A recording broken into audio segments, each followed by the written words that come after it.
no particular introduction, although it perhaps might be useful to remind you that he's a founding member of Chicago's St. Nicholas Theater, along with David Mamet and Stephen Schachter. He's been in many films.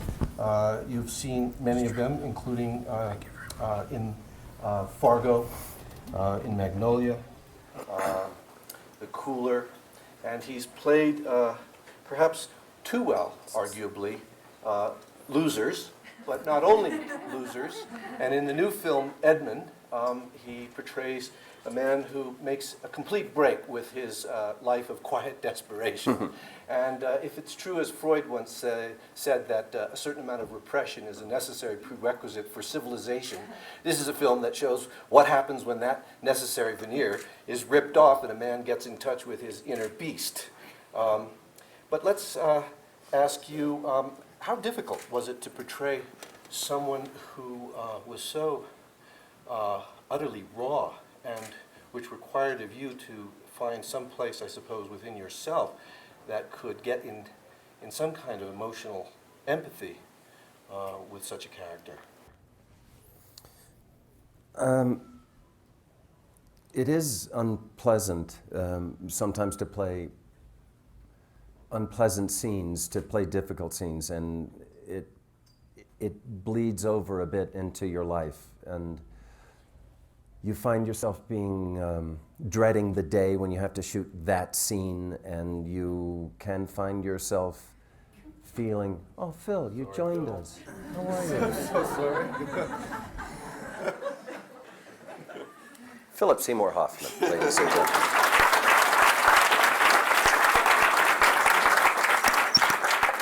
Hey, brother, good to see you. Good. I was a little late myself, but not as late as you.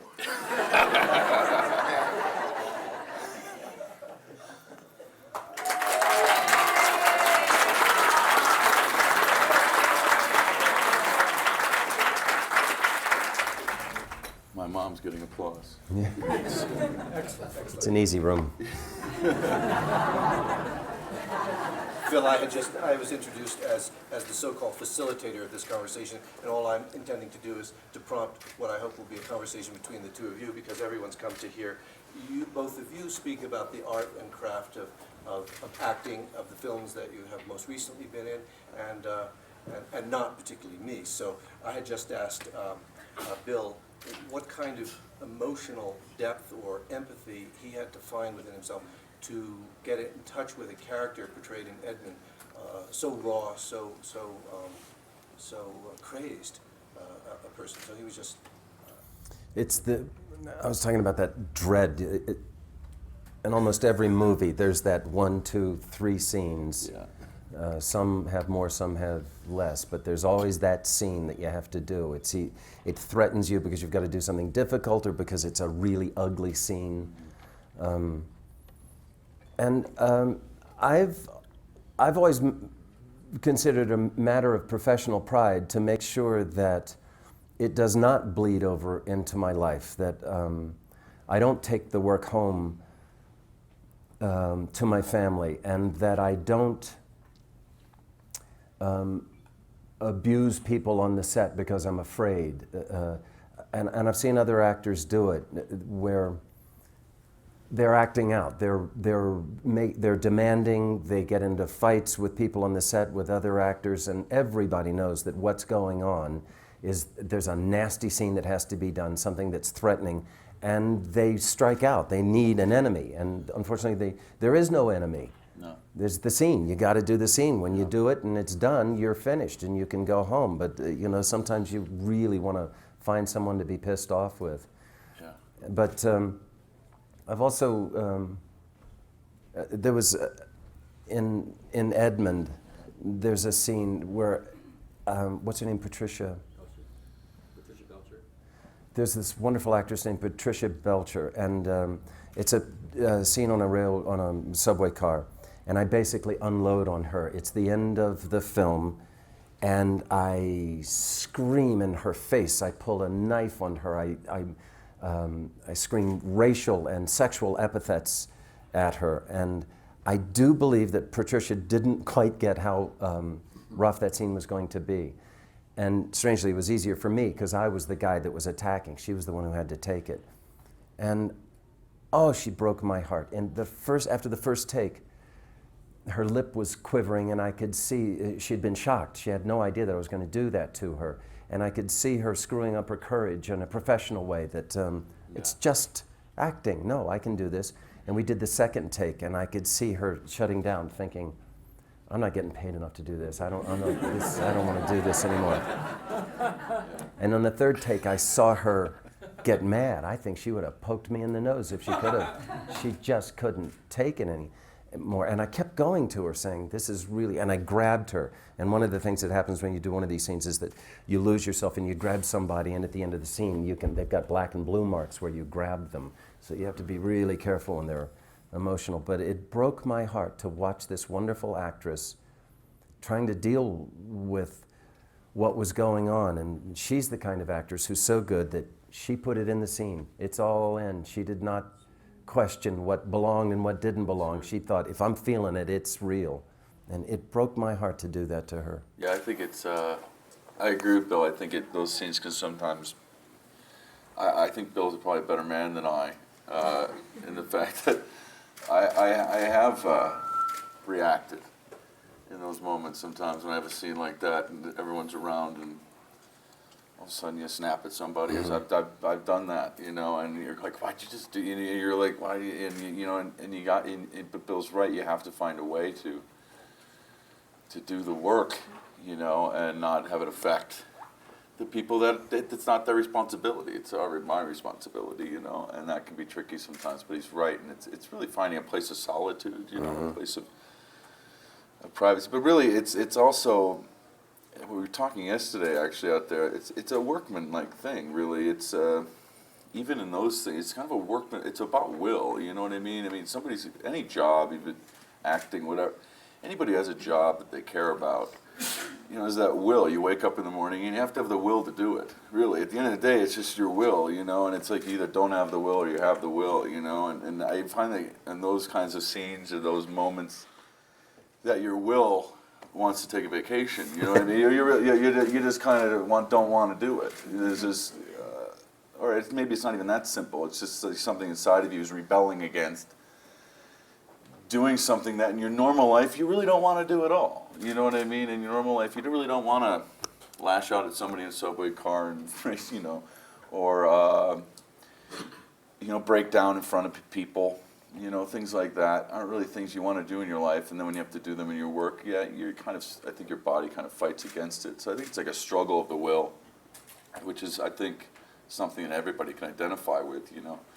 Doing something you don't necessarily want to do, but you know you need to do, and you know if you do it and you do it well, you'll be satisfied. There'll be a satisfaction that is a good feeling. And usually movie sets they're really good with you, but boy, every once in a while, here you've got to do this emotional burst out crying scene, and you look around and there's 4 Teamsters eating a donut. Yeah. It's so true.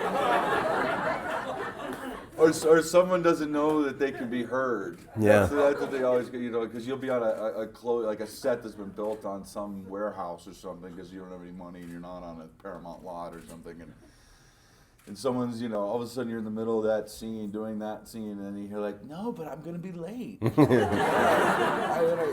And in those moments, you do get a little homicidal. Yeah.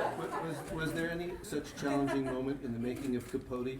Because when I think about your extraordinary performance of managing to invest, at least from where I sat looking at the picture, to invest in Capote a degree of emotional conflict and torment, when it seemed to me that he'd spent a lifetime armoring himself to protect himself from that place. Was there a moment in the making of Capote where you felt some of these things at work?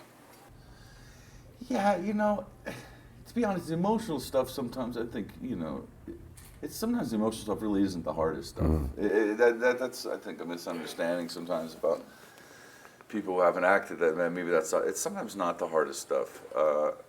It's really, sometimes there's something about a character, there's a specific thing about a character that you know you have to get through that might be difficult for you to express.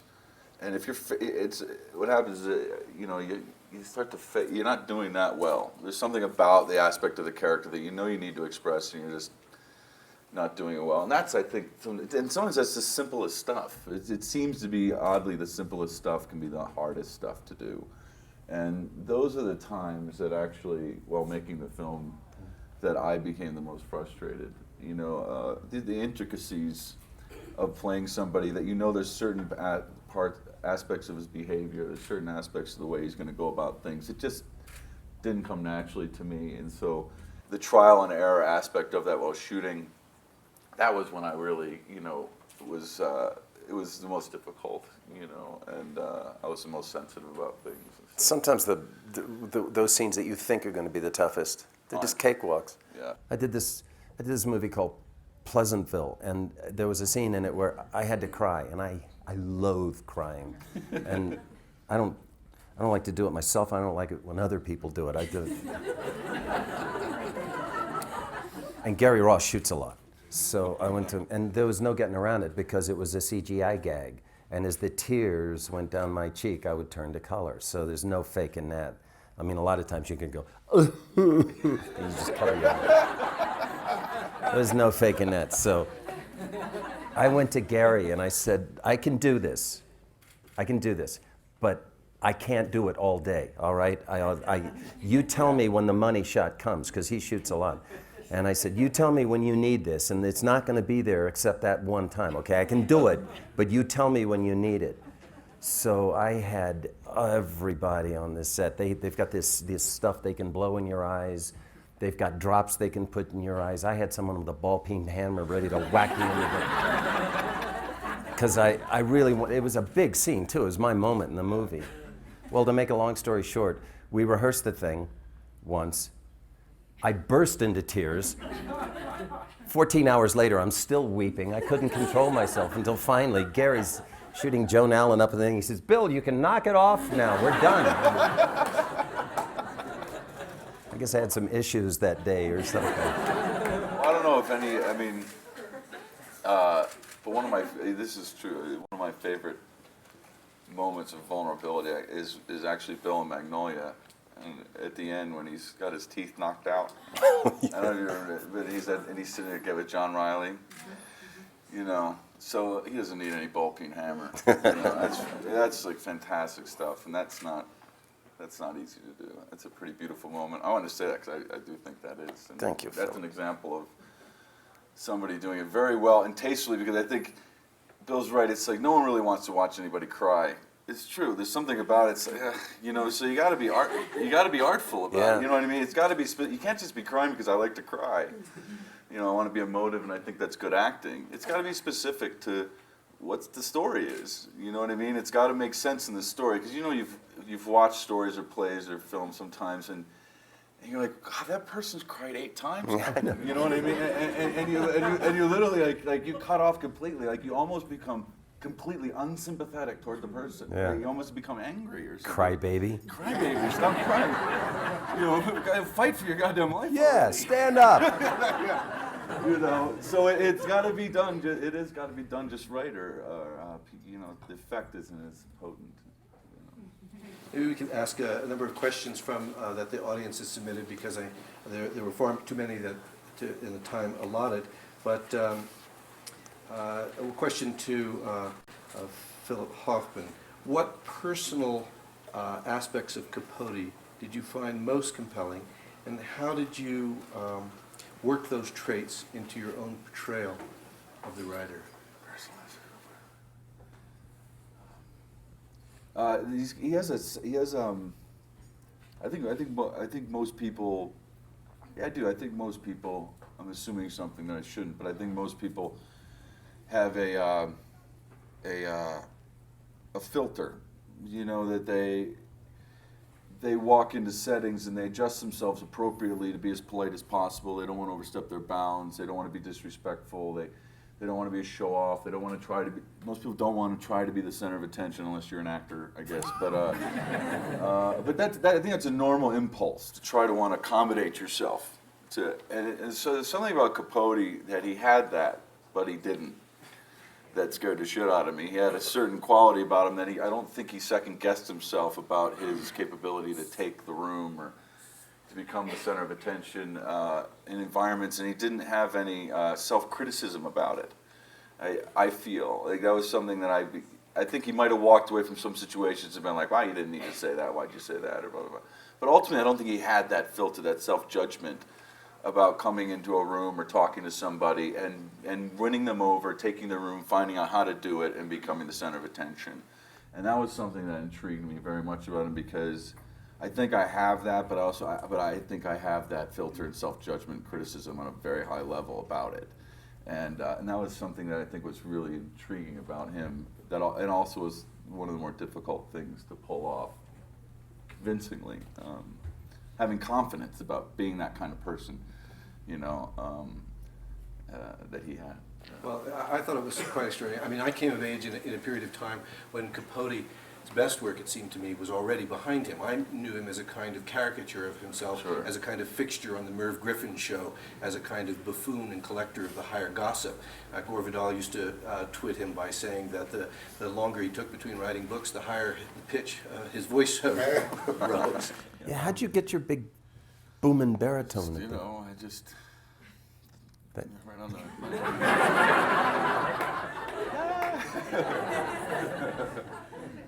practice.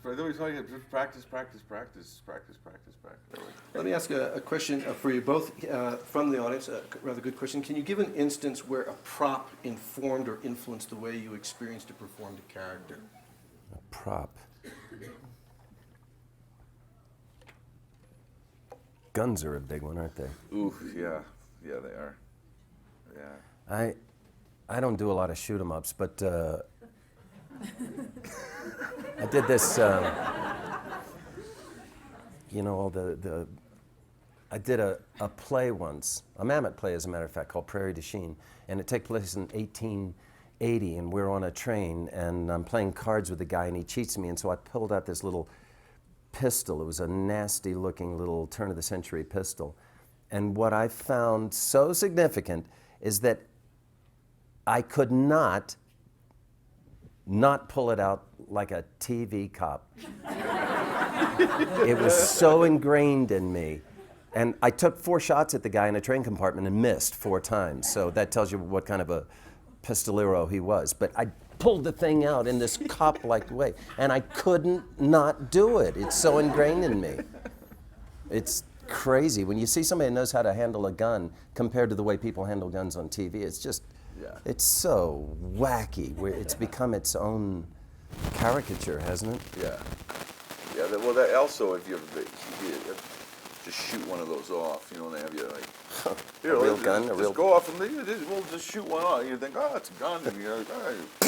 You're like, oh, man. You're like, that kills something, And, but I remember sometimes just like the prop will, in the script, the prop you have to use will be used for a specific thing. And then you get there, and the prop, you're not capable of actually using that prop for their reason, for the story. In Ripley, there's a scene where my character has to play the piano, and he sees this piano, and he goes over to the piano, and he's supposed to play this incredibly sophisticated little tune on the piano. I can't play the piano, and I did not have enough time to learn whatever that tune was, so I had to make the choice that I didn't know how to play the piano, and just bang keys. and I remember that was a choice that actually helped me with the character, even though it wasn't what was asked for in the script. And Anthony Minghella, I was like, Anthony, what if I just boom in his face, just do these keys in his face, kind of be crude about this thing. And it worked. It ended up working. It ended up actually helping me with the character, definitely. That's a few moments, but very rarely do props actually, I think. There's a phrase called propitis that actors get, when there's, especially older actors, especially older men. If they know the lines, give them one prop, and they can't say one more word. That's it. One prop, no lines. You can have the prop or the lines, not both. Well, because there are some actors, and I've been noticing this sometimes, where they'll be rehearsing a scene, and it's like they're talking and they're like, okay, I'm a cigarettes and the lights, okay, you know, and they're literally like propping themselves out. So because they don't want to do the scene. Yeah. They don't want to do the scene. So basically they want to keep doing stuff while they're talking, you know. So they look like they're natural and real, and that become really difficult. You kind of want to grab them and say, all right, no more props. You can't. If you're when you're on a Dave Mamet film, he puts everybody in the film. If you're one time I think it was on State and Main. They called for a teamster to drive someone. He said, I can't drive him. Dave said, what do you mean you can't drive him? He said, I don't have any drivers. Dave said, what do you mean you don't have any drivers? And he says, because they're all in costume, you asshole. I don't have any. Anyway, Dave, in House of Games, I mean, in one of them, Things Change, he pulled the properties master and put him in costume, and he was going to play the hotel clerk. And Dave said, this is what I need you to do, because we'd be going from your face to your hands, from your face. And he gave him this elaborate thing that he had to do, and he had him rehearse it 10 times. And then he sent him off to hair and makeup, and then he hot glued everything to the set.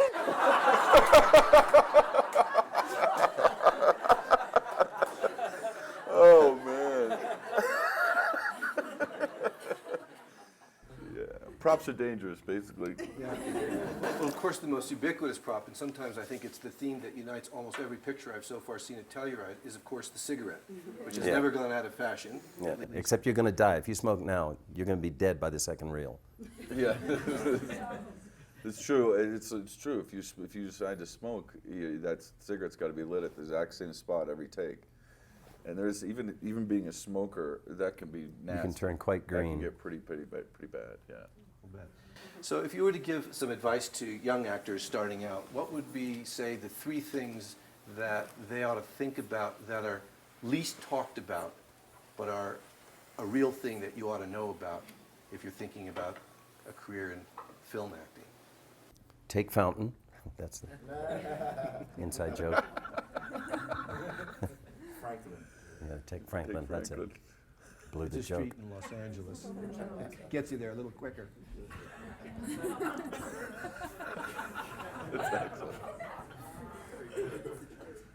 I think do plays. Do plays. Do all the plays. They do a lot of plays in LA. They do a lot of plays in New York. They do a lot of plays in Chicago. Do play after play after play, and decide if you really like it. I think you and I could put our heads together and come up with a lot of people who have successful careers who don't like to act. Yeah. And they are miserable every day they're working, and they make everyone around them miserable too. Yeah. You got to make sure it's something that you like, and it's not for everyone. It's a bizarre way to make a living. Yeah. It's you have to learn. You have to learn to be scared. Everybody gets scared, but Why scared?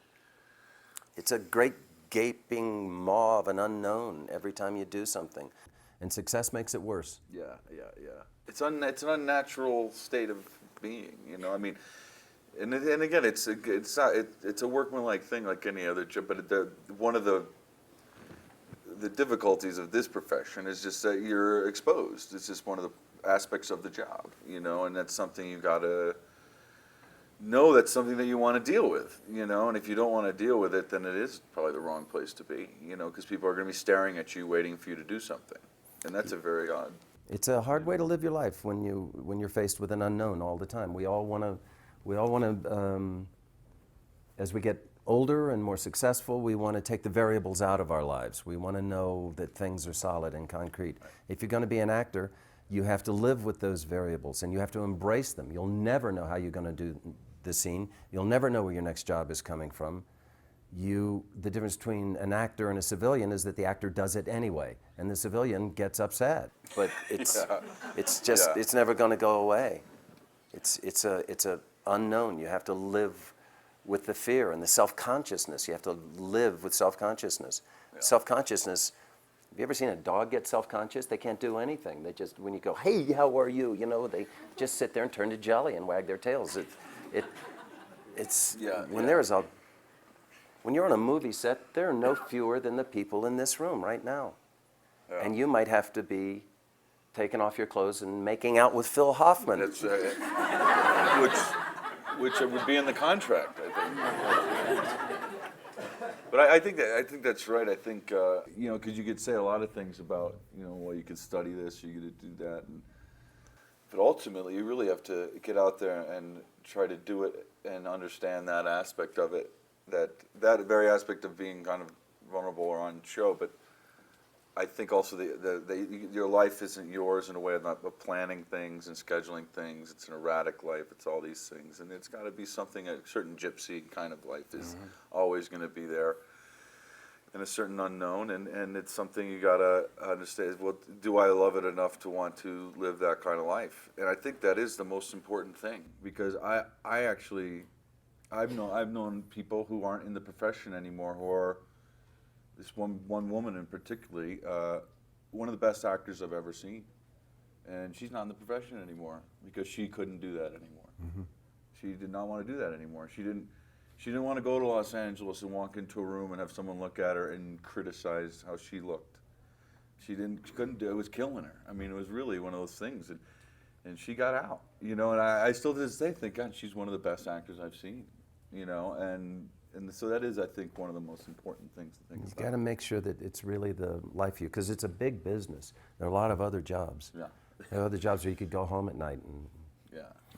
How old were each of you when you felt that you really wanted to be an actor?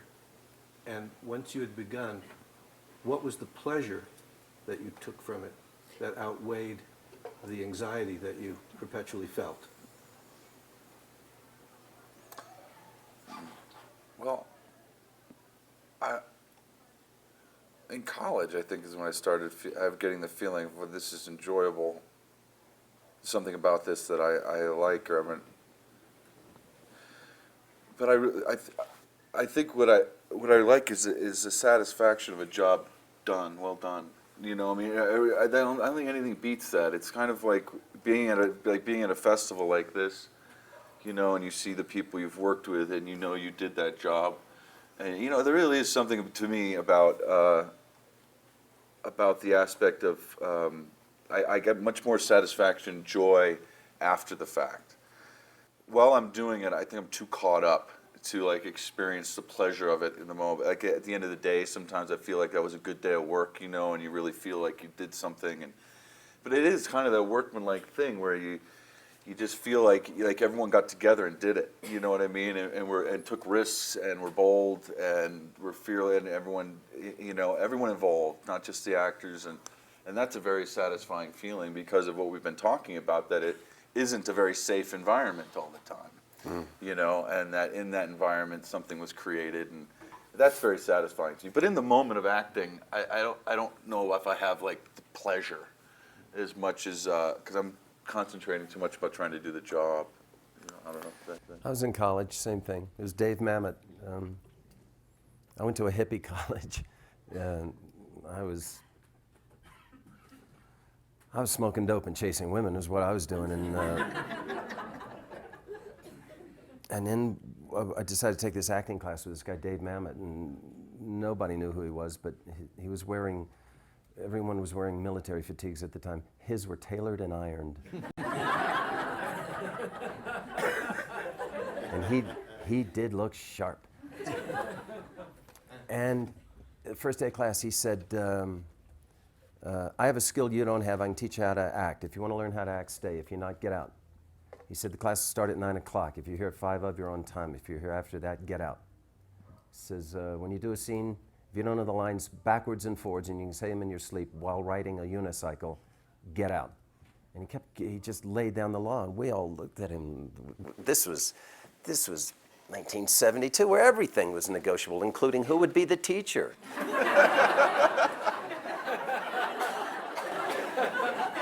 But I didn't leave, and he turned out to be the smartest guy I've ever known, and he's the first guy who impressed upon all of us, but boy, he had my ear, that acting was not for dilettantes, that it was a noble profession, that our job was to tell the truth and to search for the truth, that if you weren't willing to recreate the theater as you want to see it, if you didn't think of the theater as a church, if you didn't realize that the theater is one of the last places you can go to hear the unadulterated truth, If you didn't want to be a part of that, then don't. But if you did, dedicate your life to it. And it was a calling.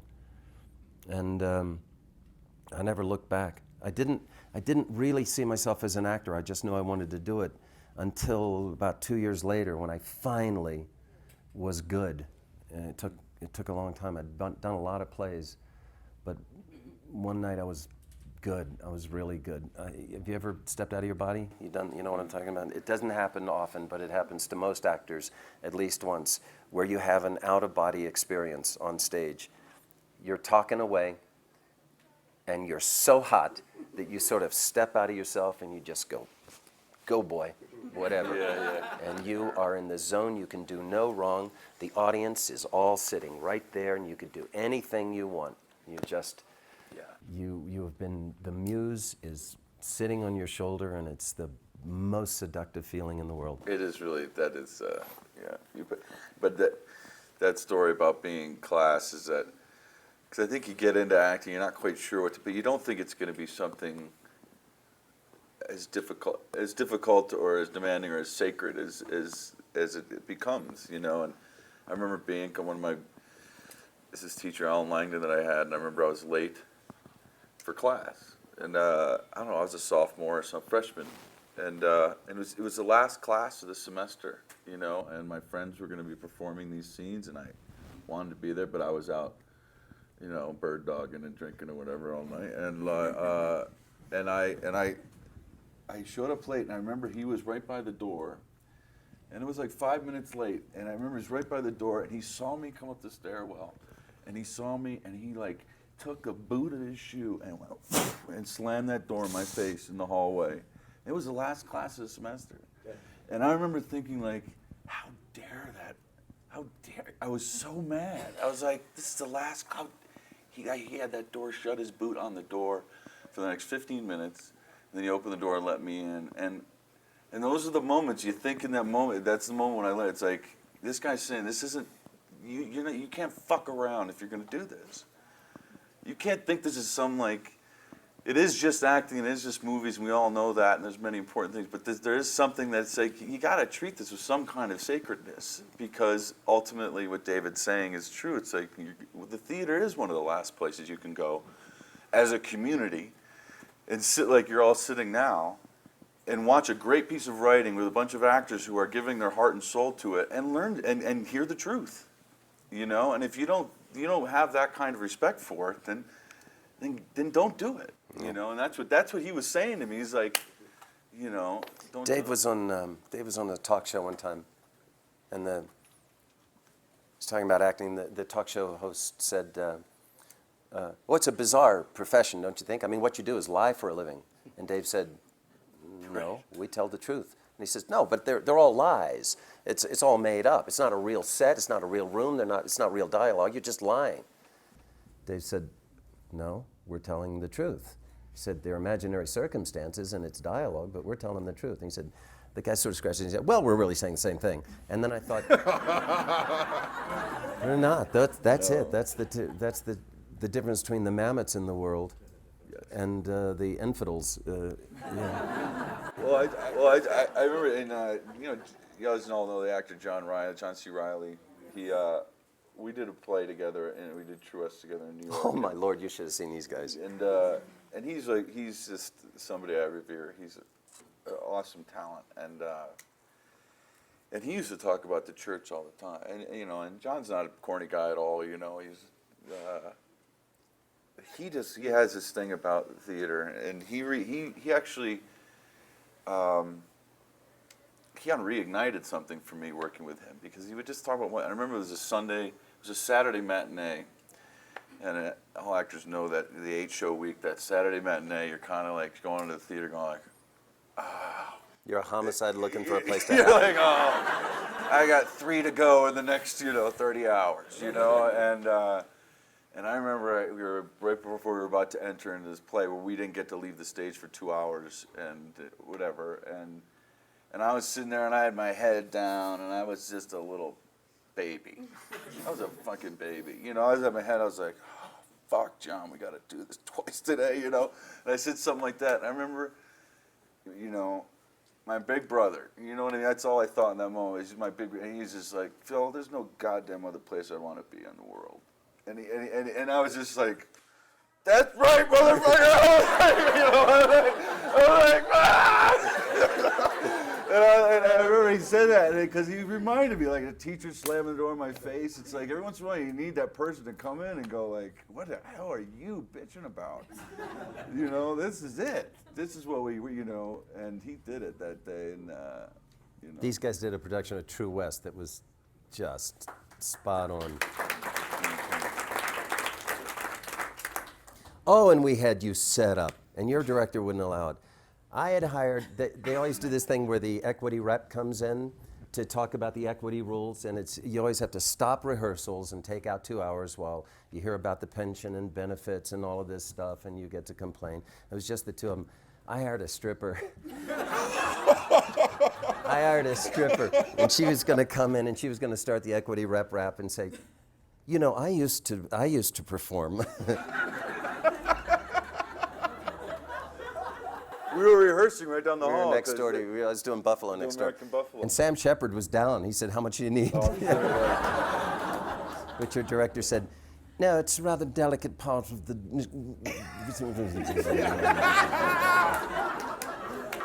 I think that was the part of the rehearsal because Sam Shepard was in the rehearsal for like 2 weeks, and then eventually he left. You know, eventually, but he was great. He was excellent and very helpful. But a lot of days, you know, Sam would be sitting there and have his feet kicked up on the table, and John and I would be struggling our ass off.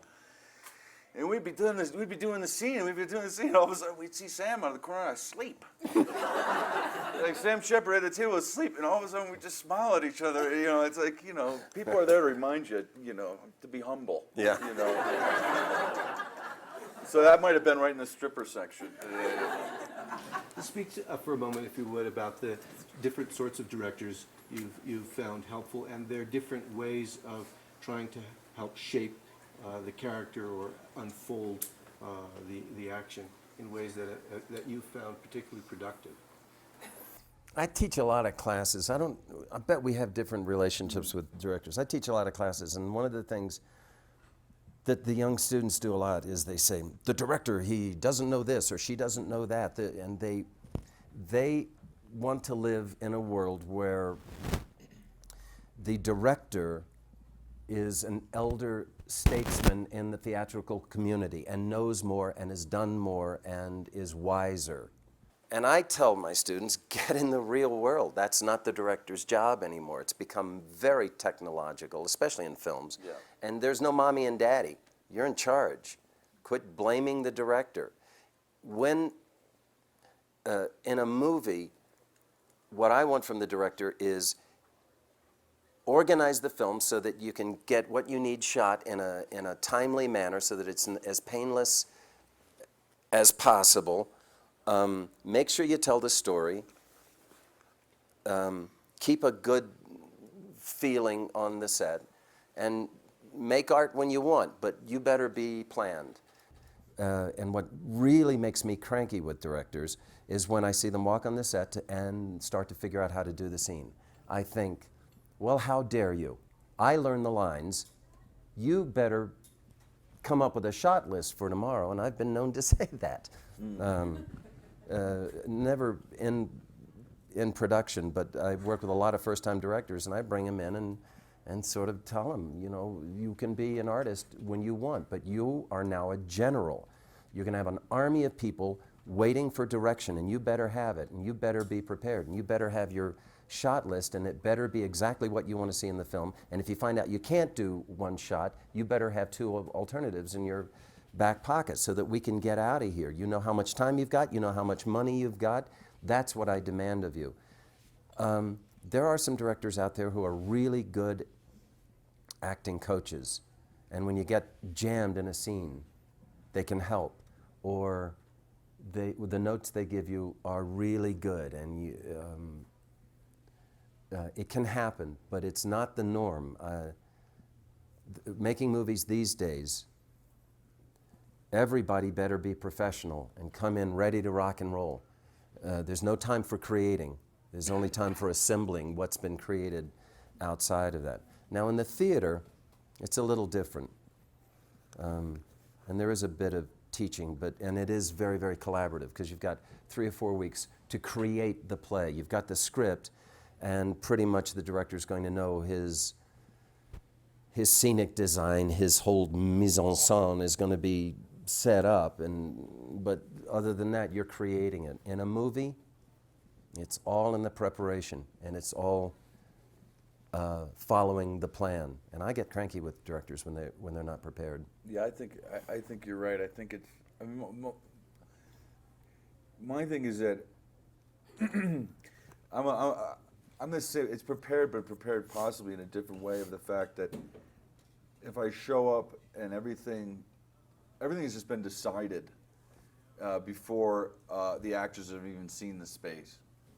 That to me gets me riled up because you just or when it's too connect the dots. You know what I mean? Where they because I think you're right. I think it's like it's the directing of films is a very difficult job because ultimately you want to be that prepared, be in that much control, be the general, be all those things, but not let you think that. Mm-hmm. I mean, you know what I mean? But the actors should feel like this is all just kind of happening organically. You know, they should, but the directors they should know very concretely what the hell's going on. But the people who are acting it should have this feeling that it's being created right now, and that's a very difficult thing to do. So sometimes you show up, and it's like, well, you're going to be here, and you're going to walk over there, and you're going to, there's some scenes where that's fine, but then there's some scenes where it's not, where you got to kind of like just have an hour. If it's, that's 7 a.m. and you're there for 45 minutes with the actors to kind of just fumble through an idea of what the scene might be like, and then they can set up the shots around that while everyone gets makeup and everything. That's, to me, kind of the best, but sometimes that doesn't happen, and that can be demanding. But he's also right about having a director who can come in and be very specific with notes. But I do think that, to me, the most important thing about a director, and Bill and I both work with Paul Thomas Anderson, who has it in spades. It's this enthusiasm, this almost adolescent enthusiasm about making a movie. You know what I mean? And we're making a movie, and they're so excited. I mean, and it's infectious. And one feels that from his pictures. And you feel it in his pictures. But you feel as an actor, I mean, his enthusiasm. And when he sees something that's good acting and the shot's finished, you can see he can barely hold himself from being so overjoyed. He dances, literally. Like, he leaps up. Or he's like laughing behind. He's screwing up the shot because he's laughing, And the Coen brothers were like that, I remember. And yeah, they do a best of. Usually a director comes up, that's pretty good, step a little bit to the left, and they've come, oh, it's so funny, you said this and you did this, and it's like a best of after each take. Yeah. You're like, don't tell me that. But and that's really important, because if you're with somebody that's not, you're creating. You are, like you said, it's hard. It's a hard place to create something, but you have to create something. So you have to have somebody who's there, who's rejuvenating everybody's batteries. Speaking of Anderson, what was your initial response to reading the script for Boogie Nights? Well, it was a lot dirtier than the one we shot. It was pretty, it was pretty racy. I read a little bit of it, and then I called my agent and I said, no, it says this is being an R-rated movie? Yeah. This is, because, whoa, it was racy. Yeah. But then I had a great moment. It was about 2 years after Fargo, and I met with Paul Anderson, and I had read the script, and I wanted to do it. I really, really wanted to do it. And we met at the Formosa Cafe, and I walked in prepared with how I'd do the character and yada, yada, yada. And Paul starts talking, and that's it. He talked the whole time, and about halfway through, I thought, he's selling me. Yeah. He's auditioning. Yeah. I got the role. First time it had ever happened. Yeah. Paul is auditioning for me, and so I sort of sat back. What's your color palette?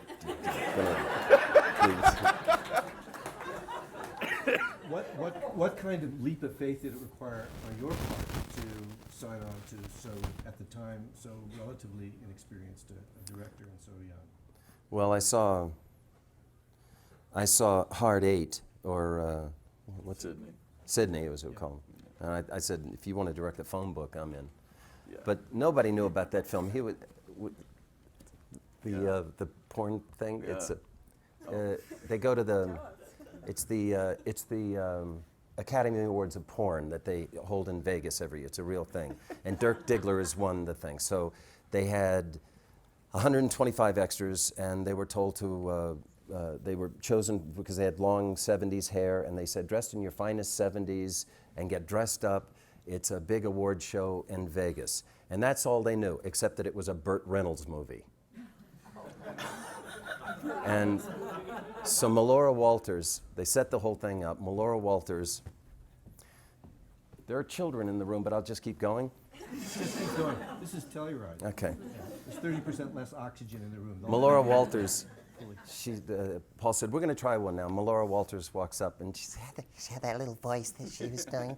And she says, and the winner is, oh, and I can't wait to get this big cock in my mouth or my ass or my pussy, Dirk Diggler. And there's a stunned silence, and 100 of the 125 extras got up, went to their cars, and went home.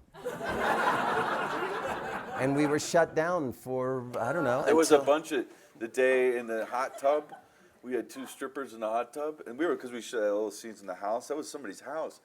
And this guy won like UPS Man of the Year. he had like a plaque in his office. He was like, UPS Man of the Year. I mean, this guy was a straight up fella, you know what I mean? But I remember they were coming, so they were literally taken away every day. This house, we need to, and they made up a grand, beautiful excuse why they couldn't hang out. And I remember they were coming back. It was like being young and you're smoking pot and your parents are coming home or something. It was like, we're there in the hot tub with 2 strippers shooting this scene. I had the boom, my car had the boom, and they're the strippers. And someone came on, they're like, they're coming home, they're coming back. and then like the strippers get off, it was a little bit of that.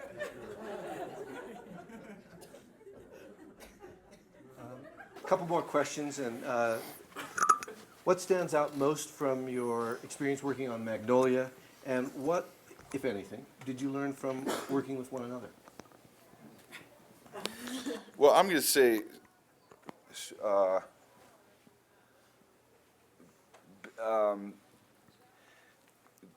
Bill has a way of, it's weird to say this in front of a bunch of people, but I think Bill's incredibly facile.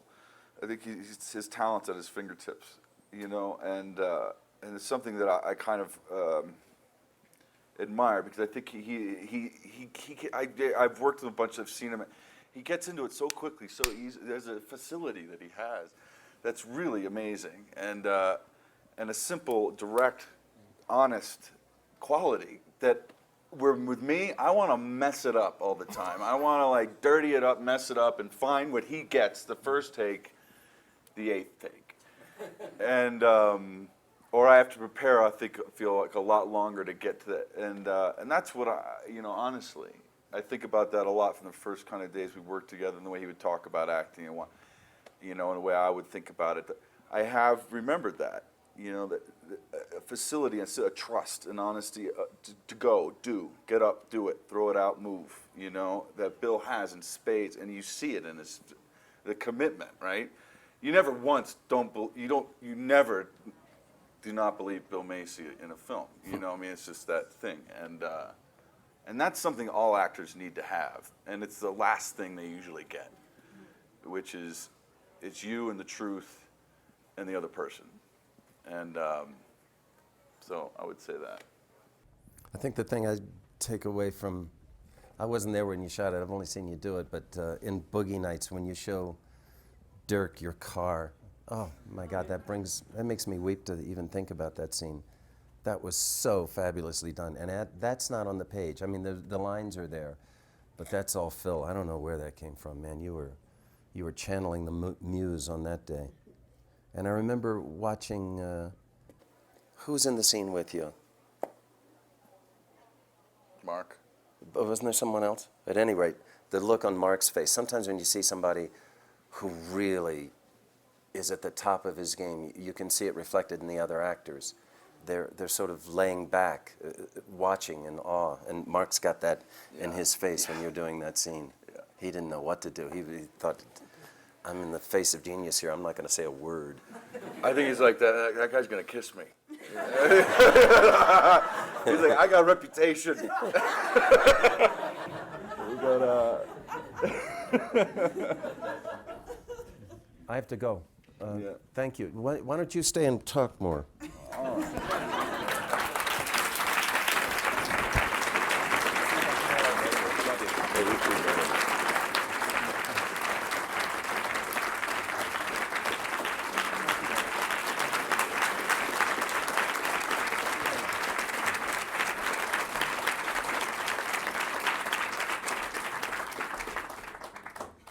We have time for one or two more questions, and then we do have to end promptly because I know there are movie start times, and we don't want any of the good folks at Telluride to slam the door in your face as you stand there trying to get in. Here's a good question, a normal sort of question. Did you have a favorite film that you've seen so far this year? You know, I haven't seen a lot of films this year, and I've been traveling a lot and moving around a lot, and I have a 2.5-year-old boy, and there's all these things happening. I haven't seen a lot of films, so I don't want to answer that question because I don't think it's fair. I've seen the films I've seen. I saw Everything Is Illuminated yesterday, and I really thought that was pretty great. And I've been seeing a lot of theater. Because I'm in New York, and it's easier accessible, and I have friends in it and stuff. But I haven't seen enough films to make that choice, so I'm not going to say, because I know there's a lot of good films out there. Well, let me just ask one more question about acting. I know both of you have stressed theater as a good preparation or something, but very often is said that the skills or craft required to successfully do stage work are rather different than the qualities that are most prized in film acting. Mm-hmm. What do you think of that? Is there truth to that, or is it exaggerated? It's exaggerated a bit, but there's truth to it too. And I think, in my opinion, the truth is that in a movie, you're preparing ultimately to hopefully have the camera catch something the first time it happens, if that makes any sense. So I can prepare and prepare and prepare and actually rehearse the scene and do everything that I can do, but ultimately I'm going to show up to a movie set, and the movie set's probably not going to look anything like I imagined it to be. There's probably going to be a lot of variables that I didn't plan, and you have to adapt to that environment. And you have to hopefully just let go and if that camera can actually capture something that the first time it happens, to me, that's what I prepare for, is prepare. I try to prepare in a way where I'm in this place where I'm confident enough to get in front of the camera and let something happen for the first time. In the theater, you're rehearsing toward that moment, and then you're deepening that moment, meaning you're rehearsing toward that truth, that moment, that thing Bill was talking about yesterday, if you saw that moment that happened between you and the other actor, that truth, that moment-to-moment life. And you find it happens for the first time, and there you are, but there's no camera now. Do you see? So unless you have everybody write a book about that moment and send it out across the wire and saying this happened, and no one will know what happened again. And it sounds simple and basic, but that's the difference, is that you have to take that moment that you found that in film you would capture it on camera, take that moment you found, and then each day after that, ask questions about how did you get that moment? Well, how did that moment happen? What did you do to create that moment? Very specifically, so that you can start to have some kind of craft about how to prepare to hopefully set up a scenario where you're creating life right then in front, right then in the moment. And it sounds a bit more, I'm not being as concrete about it as I could if we have more time, but that's really and that's the difference, is that in theater you have to deepen it and deepen it and deepen it so you have an understanding about what those moments are, so you can prepare to create them 8 times a week. But usually in the theater, what's great about the theater is that it's a place to go to really get humble. Because ultimately, if you're doing a show 8 times a week, if you do 160 shows of a play, hopefully 50 went well. And I mean that truthfully. I'm not saying, the audience might not be aware of that, but you as an actor know what it could possibly be. And you know that basically 3 out of the 8 shows every week might get there. You know, and that's kind of the beauty of it too, you know. I hope that makes sense. That to me is kind of the difference between the two mediums. I want to thank you for sharing these.